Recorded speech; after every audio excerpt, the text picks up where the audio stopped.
Hi everyone, my name is Lynn Hughes. I'm a lawyer, barrister in Auckland, and I'm a member of the New Zealand Law Society Criminal Law Committee. It's my pleasure to welcome you to this webinar this afternoon. This webinar has been facilitated by the Law Society to enable the Department of Corrections to just have a bit of a chat to us this afternoon about some new pieces of work that they've got going on. So this afternoon we have two presenters with us. We have David Grigg. David is the Program Director, Future of Electronic Monitoring at the Department of Corrections. And then we have Gareth Fowler. Gareth is the Manager of the National Bail Support Service.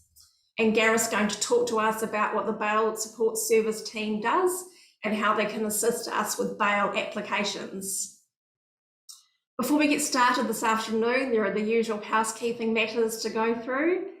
We are going to be recording this webinar, so it will be published online at a later date. So if any of your colleagues have missed this, they can catch up by watching the recording online. When the recording has been put up online, a notification will be included in the Law Points newsletter about that. You will see at the bottom of the screen, there is a Q&A box, and then there is the chat box, which I can see some of you are already using this afternoon. What we're going to ask you to do is, if you have any questions for both our presenters this afternoon, if you can put your questions into the Q&A box, so don't use the chat box, please. And then at the end of the session, our panelists will go through the Q&A and they'll answer the questions for you after they have finished their slides. At the end of the presentation, there is going to be another email address that will be given out. If you have any other questions that you think of after the seminar, or which you don't get a chance to put in the Q&A later this afternoon, you can send those questions through and our presenters will look at those, and if it's something that's of general interest, we will find a way to get that information out to everyone. So what I'm going to do now is hand over to David and ask him to get us underway. David, thank you. Kia ora koutou, ko David Grigg tōku ingoa. As Lynn kindly introduced me, I'm the Program Director for the Future of Electronic Monitoring here at Araputama. I have got a few slides that I'll just pull up now, but just really wanted to initially just do a quick thank you to everybody for entertaining the conversation today. It's a really exciting opportunity to be able to talk to you and provide a bit of context for some of the changes that are coming up for electronic monitoring nationwide. As I facilitate creating the window for you, so bear with me 2 seconds.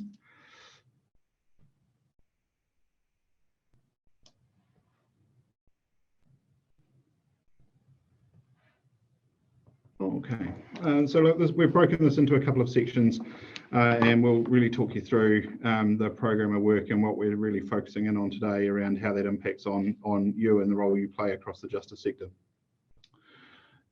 The Department of Corrections started electronic monitoring, for context, those that have been around a while, back in 1999. It started with 40 units across the country that were all radio frequency, and you had to carry a backpack with the battery in it. So for context, we've come quite a long way in the last 22 years, where we're now, and I'll talk about some stats shortly, but effectively we've got a larger cohort than that, and it's become a really integral part of how the department delivers and supports people in our care in the community and actually in custody. So this piece of work really came about. Our current commercial arrangement with Attenti, which I'm sure most of you will be aware of, is coming to an end. That contract expires in 2 weeks.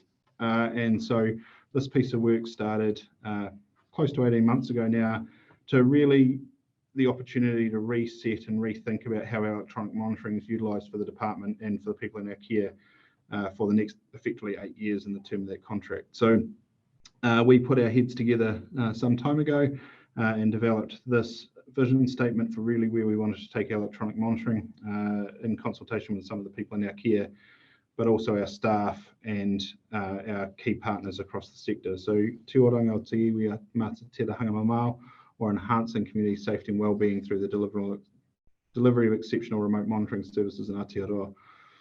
I think that one of the interesting things to reflect on, and like any system, there are always improvements to be made and challenges that we face along the way. And I certainly know that a number of you will have experienced those around, some of the challenges with bail and wait times and bits and pieces. But when we embarked on this piece of work, we did a really big study globally too, where we were looking at what are other jurisdictions doing, how does what we have got now compared to what they are doing, and what direction we're taking. And that really gave us some really good insights on actually people looked to New Zealand for electronic monitoring globally. When we went through the procurement process, and I'll talk a bit more about that later on, but the big global companies that tendered for that were all saying it's fantastic that we understand which direction New Zealand's taking, because now we know what research and development we need to do to secure other global contracts, because everyone follows what New Zealand does. So in the justice environment, it sort of presented us with a bit of a challenge, because it wasn't as easy as I will follow what other people do.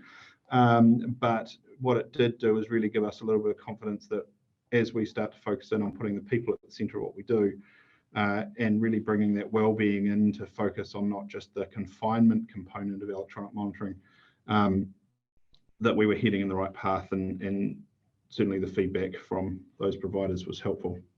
So a little bit of stats. Most people think about electronic monitoring and they think about either electronically monitored bail or home D. You can see from this graphic, and while the numbers are a little bit old now, we're talking over 12 months ago, the percentages haven't really changed. So what you'll see there is that we actually utilise electronic monitoring across such a broad context of what we deliver operationally day to day. So those numbers at the moment represent about just shy of 6,000 units on leg on any given day at the moment. So 9.5 of that percentage is parolees. But you'll see in there that we've even started to utilise it more effectively in a custodial environment around release to work, medical escorts out of custody and alike, so that we're really broadening the use of the devices as we learn more about them and grow in terms of our journey in EM. The other sort of demographic stats are they're relatively representative of the cohort of people we work with, regardless of sentence type. I think it's probably just useful to note the female-male component has been pretty consistent for a number of years now, and that's relative when you think about the size and scale of our custodial environment against the male and female estate too. So our focus areas, and I've touched on this slightly already, so I won't dwell on it, but our focus areas within the program of work was really putting the people at the centre. We then wanted to look at what services we wrapped around those individuals. We wanted to look at an integrated operating model, consolidation and monitoring services, and reimagining the field response. So those people that are actually having the face-to-face contact with the people in our care. To do that, we needed the technology being fit for purpose. And so we, as part of the procurement, we've obviously put a lot of effort into focusing in onto what next and how does that look and feel. But also looking to leverage off technology enhancements over the last 8 years. We start thinking about where can we find some efficiencies, or what is the automation that might be available. And those sort of things really wrap around that integrated operating model. The other component that we won't spend a huge amount of time on today, but obviously if people are interested, happy to talk about it, was the culture that we wrapped around that from our staff, but also improving on the staff's journey around who delivers this service, what is their experience as an employee for us, and how can we ensure that we're putting their well-being as well as the people in our care into how we develop and operate these things. So some of that's reflective of the challenges that I'm sure you've experienced around our contact centres, and so part of the work has seen us create new rosters to improve and ensure that we're putting people at work on the contact centre floor at the times we know our peaks are, rather than just having a somewhat more historic roster pattern. So a lot of that work was done to improve their experience, but also impact on the service delivery that we were delivering. So in terms of what's changing, a couple of critical highlights here. So the current commercial agreement that we have for electronic monitoring is a full service contract with the TNT. We've made some decisions around how we're going to change that So the new arrangement has Buddy from the UK delivering our electronic monitoring equipment systems and the software. We are going to be bringing all monitoring functions in-house. So at the moment, some of that's contracted out.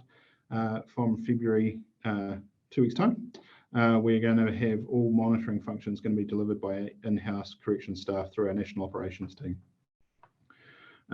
Number of reasons for that. Some of that was around efficiency gain, but also just it made some logical sense when we looked at volumes and bits and pieces. The current arrangement for field services, which technically for us is through a Tenti and subcontracted, but you'll know it more delivered through First Security. So we are direct sourcing of First Security to continue to deliver that service for us for the next 12 to 18 months. That's just buying us a little bit more time as we do some further design work to really understand what that field service component would look like in the future, who's putting the anklets on, what might that look like for the whānau and how that interaction occurs. So we'll have First Security doing it for another 12 to 18 months. But after that, we're going to be going to market over the next few months around what does that look like. So the other critical shift, I guess, and you'll all know the legislation around the Sentencing Act and the Parole Act probably better than some others, but a lot of those focus just on electronic monitoring legislatively. Now, historically, we've always utilised one type of technology for one sentence type or vice versa. So if you're on home detention, it's GPS, and if you're on community detention, it's been radio frequency. One of the other shifts that we're making as we move into this new equipment is tailoring that approach based on someone's risk profile rather than the sentence that they're on. So the new equipment gives us a lot more flexibility in how we utilise it. So we're not having to swap devices, for example, and we're able to utilise the same anklet to do multiple types of electronic monitoring. So our intention as we move forward is to determine how we monitor or how frequently we monitor people based on the risk profile that they present and the circumstances of that case. There's some real advantages for the people in our care doing that, as well as for us. We've got confidence in a range of technology, but what it also means is if they're lower risk and they're really compliant and everything's going really well, then we can switch them to a different mode of electronic monitoring with the same equipment. That means they have to charge less, for example. And so, the electronic tether to the wall, if you like, can reduce as people demonstrate compliance. So there's some real benefit to them as well. One of the key things that we really honed in on through the procurement activity was the concept of postcode justice. So we know that there are areas of the country that we've really struggled to get connectivity, far north, east coast, aspects of Southland, probably some critical areas to name a couple. So when we went to market for this, we really focused in on finding a solution that would give us that a little bit more flexibility. So I'm not standing here today saying we're going to cover absolutely every house in the country. That's probably a little bit unrealistic. But what I am really confident on is that this new equipment is going to give us significantly greater coverage across the motu than what we've got today. A tangible example, I was in Gisborne last week with one of the new devices, and there's a patch of road up there that under the old equipment, 40 minutes of the 45 minutes would have had no coverage before. With the new devices, I drove that myself last week, and that same drive, there was only a 9-minute window of no coverage. So really confident that we're going to start to deliver a really broader geographical coverage to hopefully reduce that postcode justice challenge that we've all been facing with technology constraints for some time. The integrated operating model across the department is another key feature as we start to utilise different roles within our organisation at different points in the justice process to do these tasks. So there are some aspects of this that are now going to be conducted by custodial staff. So if someone's getting released from custody onto parole or onto home detention from prison, not from court at this stage, rather than waiting for a First Security staff member to attend to the prison to put the anklet on, our custodial staff are going to be doing that on release, so that there's some efficiency gains through that. But what it also means is everyone across our organisation has got a bit more of an understanding of how EM works and what we're utilising. I won't talk through the slide too heavily. The slides will be available, so really comfortable to share them, so people can have a sort of a decent look at this and ask any questions. But this really just separates out where aspects of the model are going to be delivered from and how it all sort of comes together into the system. A little bit about the equipment to talk you through. So key features of the new system and the new equipment. So as I touched on before, you'll be aware that the device that we currently use for radio frequency and the device that we use for GPS are different. In the new system with the new equipment, they all are delivered from exactly the same device. So one AnkClick can do both radio frequency and GPS. And so we can remotely switch between those modes of operating without needing to swap out the devices or necessarily visit, depending on the circumstances. So that gives us a lot more certainty of, one device. So someone who's been on electronically monitored bail and moves to community detention, we're not having to reinstall anything. We can effectively just transfer the mode of operating. The device itself is physically smaller and lighter on the leg. The battery life is longer. So at the moment, the battery life is circa 38 hours without charging, depending on how much signal there is. There's a range of things there. The new devices will probably look to at least double that. We're still likely to be suggesting to people that they charge their device every day because it just minimises some of the risks to them of running low battery. And perhaps some of our clientele aren't always good about remembering to charge. So if we keep it as a daily task, it tends to be a little bit more easy to remember. But we're pretty confident that some of those things that we start to see operationally with people running out of low battery when they're at work and those sorts of things that they forgot to charge the night before, we'll get a little bit more flexibility in that space operationally. The on-body charger, that's not new per se, but what is new is that at the moment, if they get slightly damp in the shower or someone forgets they've got it on and jumps in the bath, they need to be replaced. The new ones are, let's say, shower-proof. I wouldn't say fully waterproof and able to go diving with, but they are definitely shower-proof and a lot more robustness around that charging unit. Robust strap. So, the current strap, there's a bit of a history with those. I'm not going to shy away from that, but ultimately, the new strap is significantly more robust than the ones that we've got today. The simplest way to describe it is they're all pre-cut. So what we do is we actually measure the strap, we measure the ankle and fit the right size strap for that ankle that are all pre-cut to certain lengths. What that means is the technology is able to, and I'll show you some graphics shortly, but the technology being pre-cut means the connections between the strap and the device themselves are a whole lot more stronger and robust, which is targeting towards reducing false temper alerts. Any non-essential call-outs as a result of that are also reduced because they come together more effectively, and they're harder to take off. So the brake strain is close to 3 times what the current brake strain is for context of how much more robust the straps are in terms of how easy are they to just pull off and run away. So we're expecting, to see some behaviour that will challenge that up front, but hopefully as people start to understand just how robust they are, there'll be an acceptance of actually that just is what it is.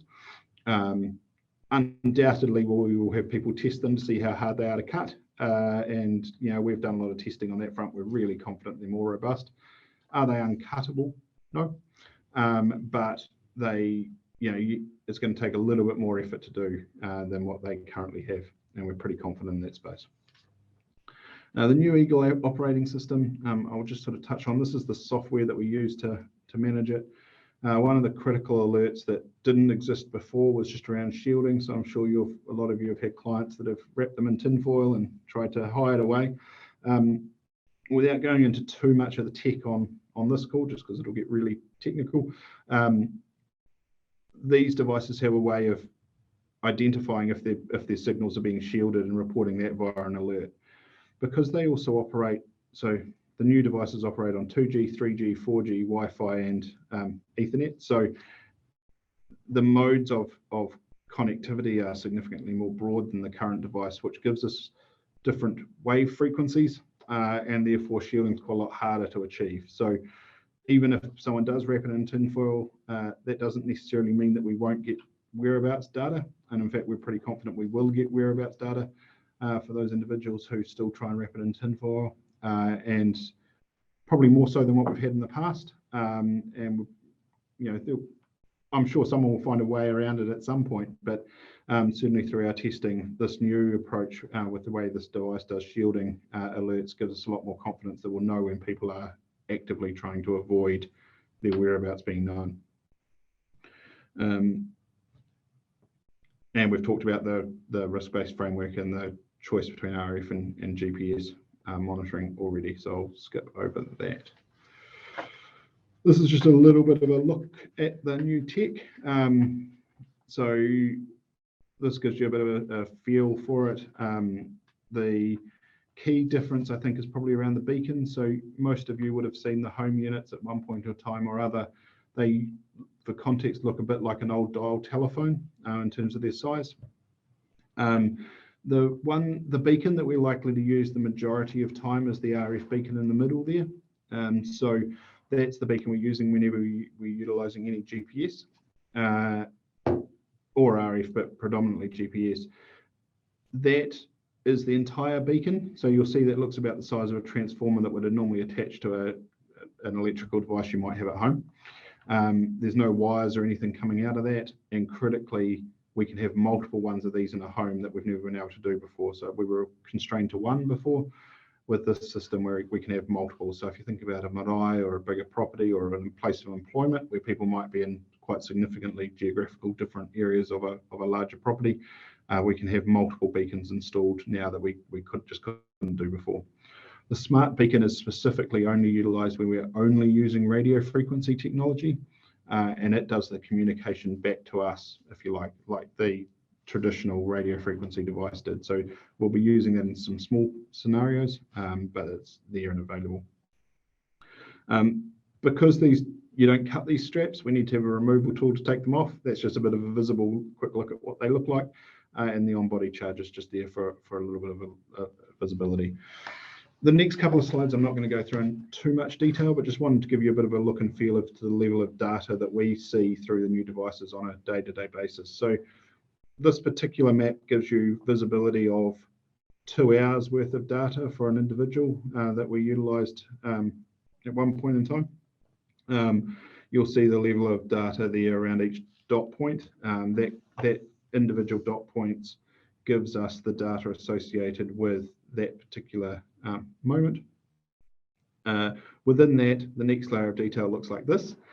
For each of those dot points, we know the signal strength, the accuracy of that signal, how many satellites were being pinged at that particular point in time to give us that, the mode in which it communicated that information to us. You'll see on this graphic that shows about the beacon. When they're in zone of a beacon, it's just they're in zone of that beacon and we don't get any further, but you'll see the ones down the bottom are where it was being utilized of GPS and that they were moving, so they weren't stationary.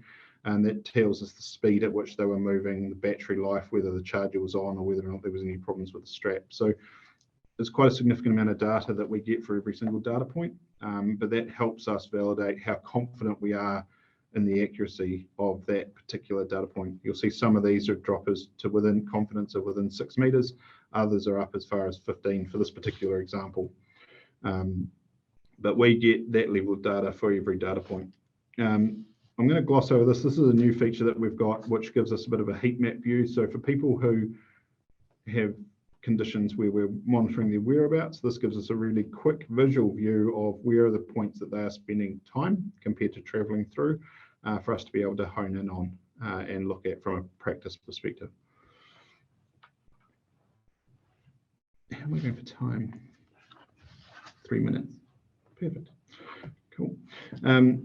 So there's a couple of quick things here that I'm just going to whip through. Most of these I've talked about. Just going to double check to see if I've covered them off. I think I have. I've talked about most of those. Probably the only one I hadn't talked about is the third point down there. So the other thing that's useful for you to be aware of is with the new technology, we're also able to introduce retrospective monitoring. So in some unique circumstances where we are in those areas where there's no coverage at all, we can't get Wi-Fi to work, or there's no GPS coverage, or there's no cellular coverage, what you will start to see is reports that are coming through either suggesting or not retrospective monitoring to the judiciary for consideration. What that means is we'll still capture all the data from a GPS perspective, but we won't receive that data until they come into an area where we can download it, so into cellular coverage. So for those areas that have no coverage whatsoever, potentially electronic monitoring will become a solution, but the judiciary need to take into account that that will retrospectively be monitored. So we won't know in real time if they take the anklet off or they go somewhere they shouldn't. We wouldn't find that out until they return into an area with coverage. So what you may start to see is some reports coming through where this address isn't suitable, but the individual might be considered suitable for retrospective monitoring for the judicial decision to be made. So that is a new feature that we're looking to introduce from February. But we're having ongoing conversation with the judiciary around the level of detail that we can provide around that. So it will be available, but it is a judicial decision as to how that's going to be taken into account. Very quickly, in terms of sequencing, so the new contract commences on the 17th of February. We are very much in the mobilisation phase now. The approach that we're looking to take is from the 17th of February, all new sentencings, new releases from custody, on parole or like, will commence on the new equipment from the 17th, and then we'll progressively be working across the country at a rate of about 30 a day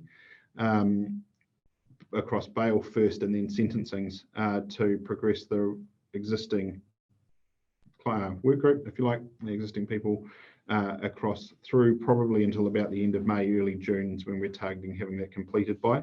We have till August, but all our modelling at the moment suggests we're going to get that done a little bit earlier. There is a cohort of people, if they're on sentence through till August and they're going to finish before then, we will probably look to leave them on the existing equipment until they just naturally come off their sentences as expected.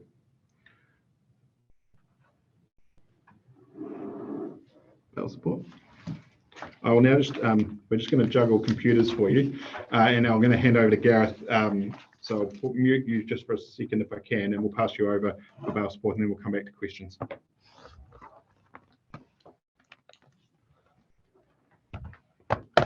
Microphone on.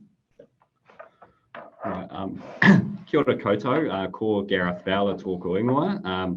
So I'm firstly just wanted to say a big thank you for taking the time, or for this privilege of being able to talk to you this evening, and for you taking the time to join us. So I'm normally the National Manager of the Bail Support Service. I'm actually sitting in David's normal chair, which is the General Manager of our Operations Delivery Group, which includes the Bail Support Service, our electronic monitoring teams, and a couple of other functions as well. So many of you are probably familiar with the Bail Support Service through working in your local district courts, but many of you it will be quite new. So please do bear with me if I am telling you to suck eggs, but hopefully it is a helpful kind of run through of where we've come from and where we're going. So some of the background to the Bail Support Service, it comes as no surprise that to all of you that we reached our highest prison population of 10,820 in March of 2018. And that was pretty dire straits for our organisation, clearly. There were a number of factors that caused this particular increase, including the Christy Marceau case, about which I'm sure you are all familiar, where someone who had active charges against Christy was bailed not far from her property, and then went on to murder her. So in terms of what we did, we understood through the statistical analysis we were able to complete that the vast majority of people who are remanded in custody achieve bail, and those figures are around 80%, and that it's largely social needs that impact bail achievement more than risk. And currently the system is very much quite, what we wanted to do was to bring people together, players across the system, including people, the likes of yourselves, the judiciary, police prosecutions, other elements of corrections, to work together to support people to achieve bail and early opportunity. And not only do we want people to achieve their bail in the shortest time possible, hopefully not with a remand in custody, but it's all well and good for them to achieve their bail, but it's also about supporting people to sustain their bail and lead them on a trajectory that heads out of our criminal justice system. So essentially, a number of prototypes were implemented through the High Impact Innovation Team, who you're probably familiar with, the HIP team, who are involved in a number of different cross-sector services and projects and things like that. And they initiated a few pilots in the Wellington District Courts in Christchurch and in Manukau. And those models there were what we call in the Bail Support Service Crown models, where we had people who were correction staff with the title Bail Support Officer working in our remand prisons to support people to make robust bail applications in each of the district courts, to understand what people's same-day bail proposals were, and going out and evaluating and providing some information on those bail proposals, and also working with people in the community who opt in to receive support from the Bail Support Service to understand what their needs are and to support them to achieve their goals and aspirations whilst on bail. We also did something a little bit different in Kaitaia. And so instead of the traditional, well, I guess it's not really traditional, but close to traditional Crown model that we've operated in the Bail Support Service, we operated a model where aspects of the service were contracted out to 4 kaupapa Māori NGOs, and those, the funneling into those services was coordinated through a corrections staff member. And what we found, particularly with that service, so I'm sure it comes as no surprise, the connection and grounding it gave people who went through that type of model was significant in terms of setting them up for long-term change. So through the pilots, it was obviously important that we were able to show the benefits from a metrics perspective of our pilots. And it was evident through that review that people took less time to achieve bail, roughly 20% less, where supported by the Bail Support Service. Where the Bail Support Service wrote in bail suitability reports, the rates of bail being granted were over 20% higher versus other parts of corrections writing those reports. People supported by the Bail Support Service were less likely to return to custody whilst on bail. And also to support that trajectory out of the criminal justice system. Instead of people coming out and being supported on bail and doing really well, there was a significant conversion from bail to a community-based sentence, which allows people's achievements on bail to be recognised by the court, but also for them to sustain the considerable progress that they've been able to make. So the service is now live in all of the Auckland District Courts and has been since the 1st of July. I'll talk a little bit more about that in a moment. So in terms of where the service fits in the wider justice sector, I'm sure you're all familiar with the Criminal Process Improvement Program, CPIP, and there's a bail work stream, and clearly the benefits the Bail Support Service deliver in terms of bail achievement and same-day bail are critical to the success of CPIP. The Bail Support Service is also integral to the vision of Te Ao Marama.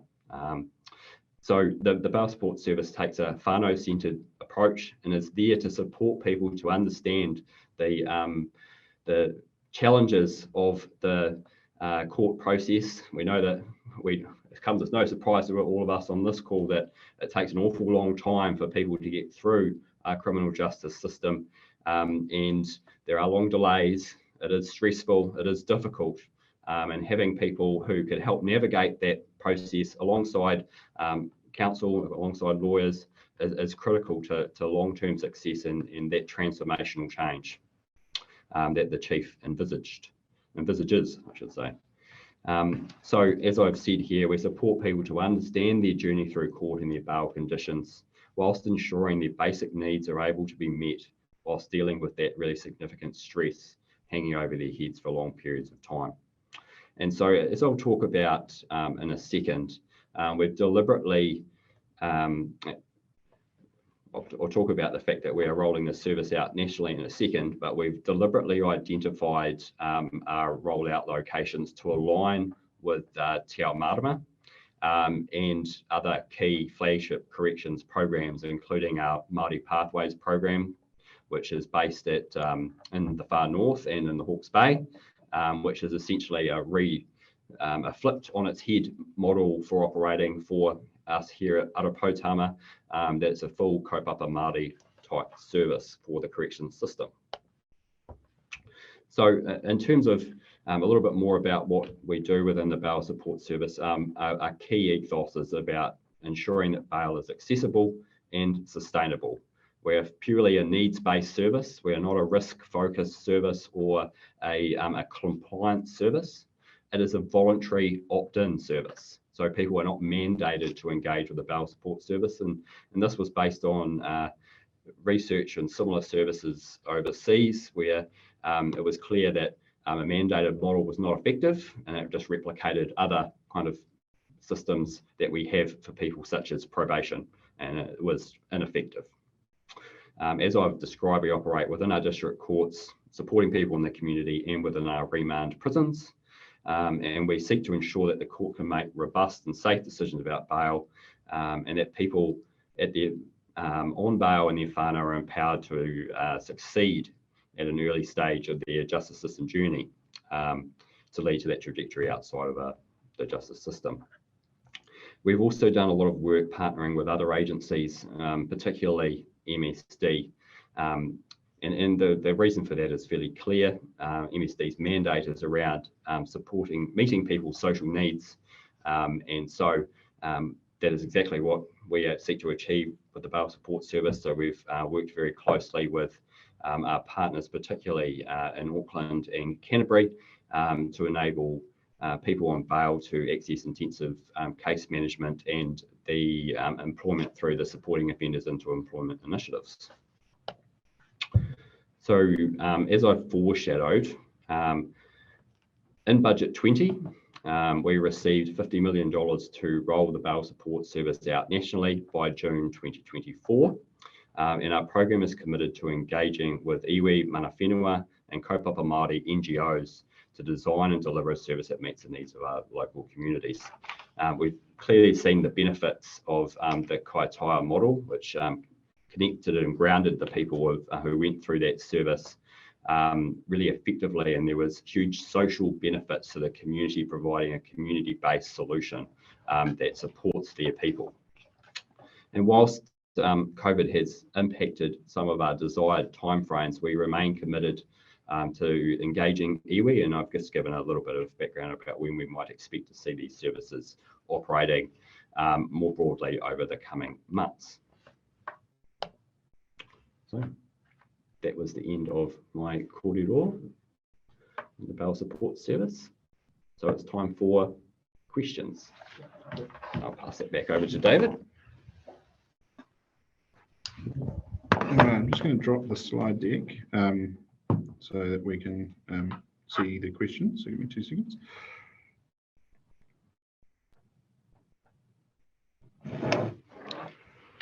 Okay.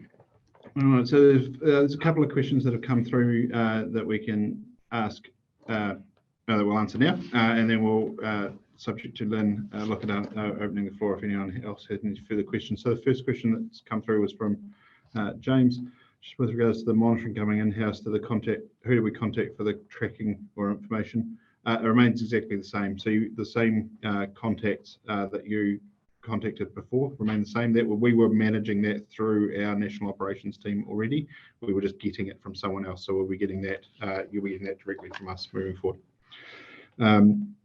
Martin, your question around the new devices reducing black spot areas than the old devices, the answer to that is yes. So that's where the benefit of being able to have multiple beacons within the home gives us the ability, where there are black spots, to be able to look to utilise multiple beacons to be able to cover some of those areas. So the answer to that is yes, that's nice and straightforward. The question around any changes for alcohol monitoring, the contract that we have with Buddy enables us to be able to utilise their electronic monitoring devices. We will probably be looking to introduce that before the end of this calendar year, but it's not something that'll be in the February timeline. So there's just a couple of other things that we're working through at our end on that, but it is something we're intending to be able to introduce. We're just having, as a scale of change consideration and just sequencing that in an appropriate way. Pick up James's question. Perfect. So there's a question there from James. Will BSS reports be in addition to or instead of the current EMVAL suitability report? So great question. The Bail Support Service will continue to write EMVAL suitability reports, but we also provide two separate reports to the court. One is a bail information report. So that report is used to enable same-day bail. So if you may request us to go and speak to your client in the cells who might have a bail proposal, we will go out and evaluate that proposal and provide some information to yourself and to the court to enable a decision on bail to be made that day. We also complete a Bail Support Services report, which is completed in the lead up to someone's sentencing, should they be convicted, which essentially reports every single thing that person achieved whilst on bail. It's all about what they have achieved, not about what they have not. So there are a couple of additional reports that do come from that. Awesome. I might pick up the Martin's question on the those proposed existing devices deliver the same level of detail. They actually deliver a pretty consistent level of detail to the existing system now. It's just the frequency in which we're getting them. But as I say, the majority of people as we transition them will be on the new equipment probably by June. And so it's only a relatively short transitional window.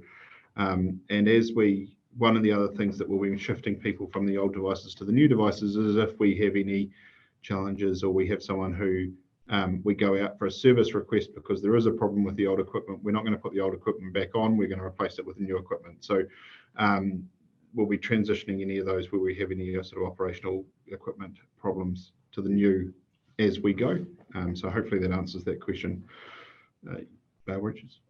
Yeah, sure. There's a couple of questions here around the Bail Support Service and the call centre. I think we might do the call centre at the end, and just wanted to make sure that we were all aware that the Bail Support Service and the EMVAL call centre are two different things, just so everyone's mindful. And I do notice here that Lisa's asked a question about is the service in other areas such as the Hawke's Bay and Nelson. It is heading there and will be there soon. We envisage rolling the Bail Support Service out by June 2024 nationally. So it's coming.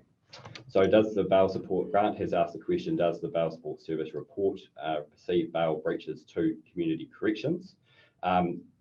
We have in the Bail Support Service an obligation if there's a public safety issue to pass that on, but we are not there looking for bail breaches. And if there is something that is of significant concern to us from a public safety perspective, we would report that to the police, but we are not kind of compliance officers looking for bail breaches.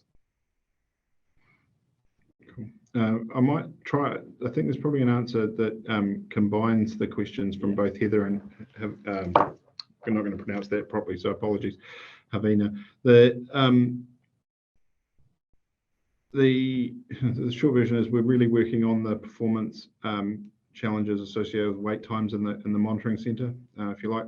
So there are a couple of things that we're doing there. Over the last few months, the roster's been adjusted.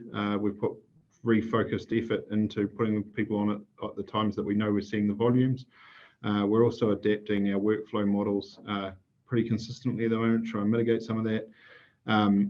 As we progress into the new equipment, the workload changes slightly because of not having to duplicate quite a lot of effort associated with having some of the monitoring outsourced and insourced. So there's a workflow change that we're expecting to make some significant improvements in that space. The other component, which is why I linked the two questions together, is one of the key challenges as our volumes have grown. And certainly when we start talking about close to 6,000 people that we're monitoring, with the bail service, a lot of those business processes were developed when there were 230 odd people on bail. And so through this process, we're adapting a number of those and looking at how we can better utilise technology. So the app for wearers is another component there with enhancements. So it's not going to be ready for February, but as we progress over the next sort of 6 months or so, they'll be able to request absences either through an app or through our website, external website. So we're looking at other ways, rather than people having to be calling to make an absence request, being able to utilise different mechanisms for them to be able to provide us that information to streamline, so that we can prioritise and ensure that urgent ones are dealt with urgently, but ones where someone's ringing up for an absence in 3 weeks' time is perhaps something that might be dealt with tomorrow. So there's a lot of work going on in that space to try and expedite some of the business processes within the call centre, because absolutely acknowledging that the level of service there hasn't been flash, but that's partly why we've put a focus on it. I'll pick up Karen's question. So Karen's asked a question: how readily are Oranga Tamariki dealing with you, given that we often see from your reports that we're still waiting a response?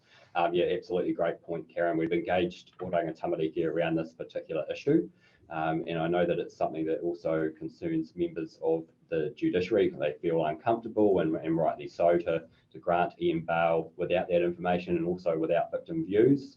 We are in regular communication with them about how we could best streamline those processes to enable safe and robust decisions about bail to be made. Awesome, we're definitely tag teaming here. So Grant, your question around radio frequency monitoring as opposed to GPS. So we do both now, and we'll continue to do both with the new equipment. What we will be is the same device does both. So what we'll be looking at is how we utilize either of those monitoring solutions, if you like, within the existing device. So when we talk about feasibility of an address, what we're talking about is feasibility for electronic monitoring. We won't be explicitly talking about radio frequency or GPS. The only time that we'll be looking at that sort of level of detail is if there's absolutely no coverage and we're talking about retrospective monitoring. And it's at that point that we'll be utilizing a different mode of reporting on that information. But effectively, if the device will work with GPS, it'll work with RF and vice versa, as the way the technical device is designed.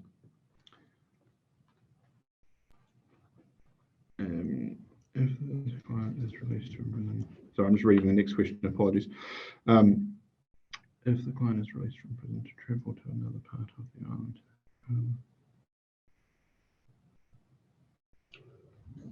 internal transfer is still in custody.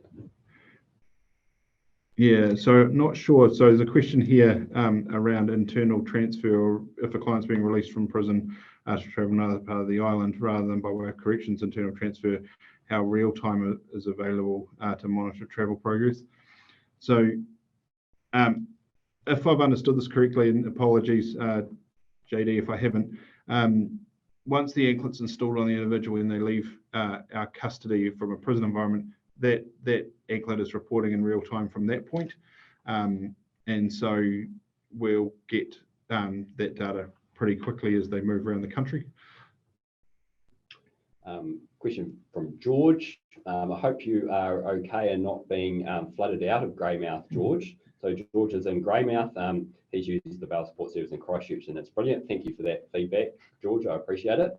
And he's asking about the likelihood of the service on the West Coast. The West Coast service is coming, and it should be in place, all things being equal in the world, by June 2024. Like everyone else, as I mentioned before, we have been impacted by COVID, but that is our absolute goal, is to have that service ready to go out there by June 2024. Look forward to it. Nicholas asked a really good question. Will there be any reduction in the time that corrections requires to prepare EM bail suitability reports? That is one of the bail workstream activities through the Criminal Process Improvement Program, to reduce that through to 5 days. As I understand it, CPIP are looking to trial that in some locations. There are implications to that, some of which we've already talked about, which is receiving information from the police and from Oranga Tamariki, and there are also considerations we need to make here as well to try and make that work. We understand the need, it's just about making sure we have everything really thoroughly considered.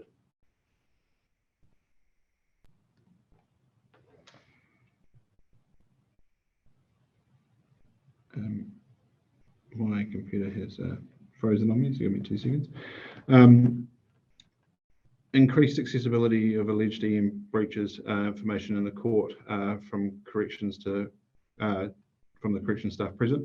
At this stage, probably not. That is something that we could look at moving forward. The police, because obviously bail breaches are prosecuted by the police, not us, will be providing the data and the detailed report through to them as the prosecuting agency for the bail compliance in terms of the prosecution of the breach of bail.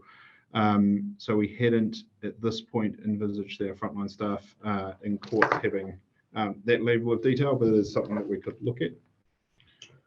Hayley's asked a good question about BSS being dependent on the court the person's appearing in. Without wanting to inundate my staff, more than happy to help, Hayley. So if you wish, I'm sure we can work through NZLS, and I can share some details to support you to support your client to achieve bail in Auckland, even though the court's in Tauranga. Generally it is, but we can provide a far better service if we are live in that area, because we can provide that community support element to ensure people can sustain their bail.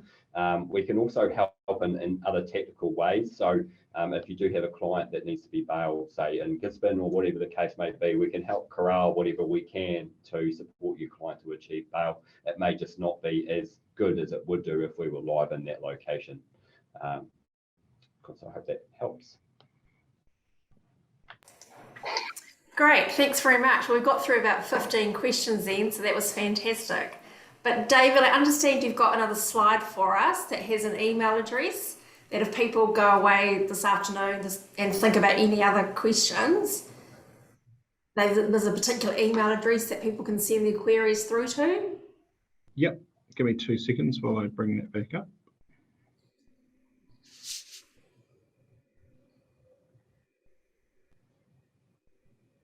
I can give you the email address if you like. It's future of EM at corrections. Oh, there we go. Perfect. So there are 2 email addresses there that if you've got any general questions about what's been covered this afternoon by either David or Gareth, you can fire your question through to that. If it's something that's kind of of general interest to a lot of us, corrections will pass that information on to NZLS, and we'll either put that information in law points or we'll tell you in law points how to go about getting the answers to the extra questions that have been sent through. And as I indicated earlier, the webinar has been recorded, so if you want to go back and view it at any stage you can, or if you want to tell your colleagues or friends in chambers that didn't manage to dial in that they should get online and have a look at it and see what's happening in this space, because I think you'll all agree it's really good to hear about some of the changes that are happening. And I will say that the bail support teams that I've dealt with across Auckland in the last 18 months or so have been really good to deal with as well. So I'd really like to thank David and Gareth for their time and for coming along just to give us this update about what's happening in their respective spaces. I'd also like to thank Jenna, who's been in the background there today, giving them a hand as well. And thank you to you all for coming along too to hear about what's happening and for being part of the webinar this afternoon. So I hope you all have a really nice evening, and thanks again for coming along. Good night. Good night. Good night.